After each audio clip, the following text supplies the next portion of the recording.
Limit Zero Breakers might just be the anime game I've been looking for. Hopefully, you've been looking for.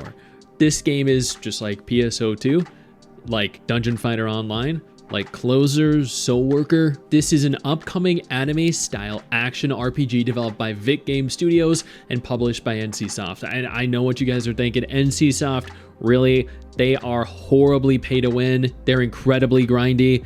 Realistically, we shouldn't be anticipating or trusting anything they push out. And you know what, for the most part, I do agree, but they are only publishing this, or not developing it, which means they don't really have much creative control or freedom to technically ruin or destroy the game. It is set to launch globally in 2026 on PC via Steam and the Purple platform. I covered this video, I think it was at some point last year or earlier this year, back when it was under the title Breakers Unlock the World. It is completely free to play. It has a vibrant anime-inspired aesthetic. It has incredibly fast-paced action combat. It has monster hunting based off of what we've seen. Also a rich narrative. Limit Zero Breakers doesn't utilize an open world. Rather, think something like Final Fantasy XIV, where there are larger open areas, but they are instanced off from one another through loading screens. The game takes place in the shattered floating isles of Seraphia. Players take on the role of a breaker aboard the warship Weaver Whale, chasing the mythical archives of the gods, a vault said to grant any wish. The narrative, unfortunately, to the dismay of I feel like everyone that's going to play this, follows a breaker girl and a boy with no memory. Very creative. I know, if they're this creative with the story, I can only imagine how creative they are with the game itself. But don't let the premise dissuade you from getting excited. From what we've seen through trailers, it has very cinematic cutscenes. It has a lot of fluidity in its animations. They've stated explicitly that it is going to have very emotional story arcs as well. The combat is real-time action. They have stylish attack combos, skill-based combat, active dodges, parries, counterattacks. This is a full action combat system with, as they describe it, cinematic finishers, which adds a lot of flair, hopefully depth and customization as well to battles. There are elemental combos that players can weave between, allowing you to create skill chains by mixing opposing or harmonizing elements. It's going to have fully cooperative boss raids, dungeons where multiple different players can get together and take down colossal monsters. This is kind of like you do in Monster Hunter. It's going to largely emphasize teamwork and strategy to uncover Seraphia's secrets.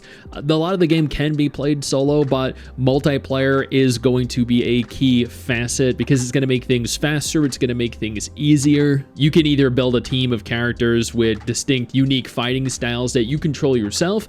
You'll be able to upgrade them, level them, gear them. Alternatively, you'll team up with other players, with each of you controlling one character individually. The devs themselves describe this as a playable anime featuring vibrant visuals, voice acting with Japanese voice actors like Yusuke Kobayashi, Hikaru Tono, and Ayumi Tanaka for characters like Kaito, Shion, and Liz. They are going all out with the voice acting for this game. I don't know if it's going to have an English dub or not.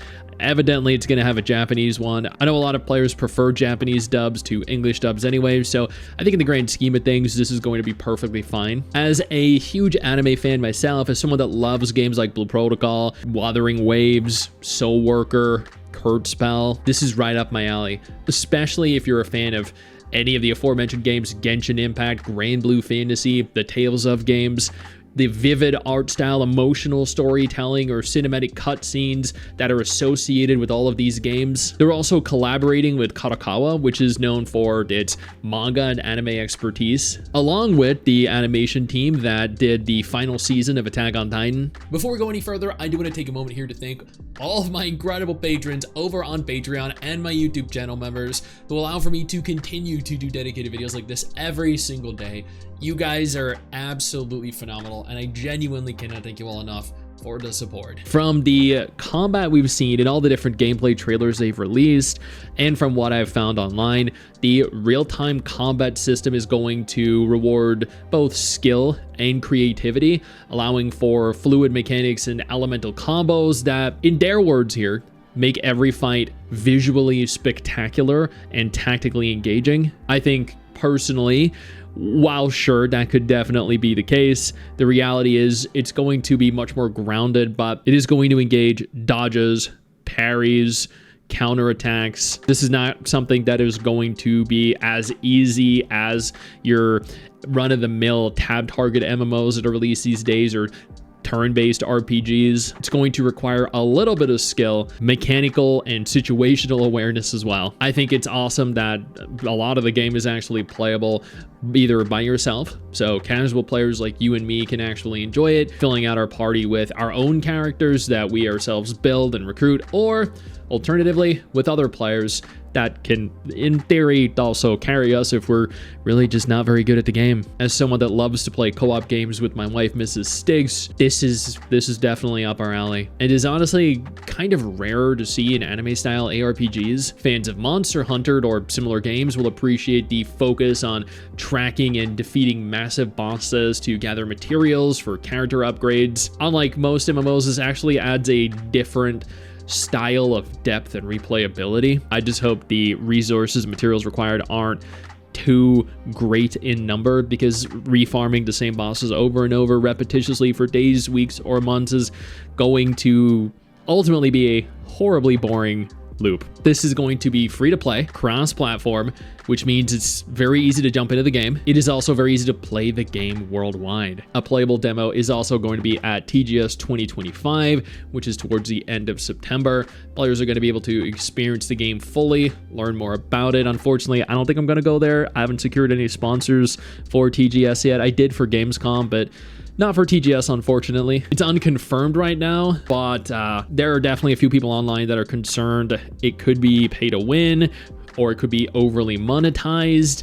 It could also include gacha. None of this is confirmed right now, but with how all these genres are ultimately evolving, it wouldn't be a surprise if any of this turns out to be a reality upon release. The cooperative boss raids, the cooperative content, the beautiful game, the fun, fast, fluid combat, the incredible voice acting, the monster hunting, the compelling story, a lot of this is a recipe for success.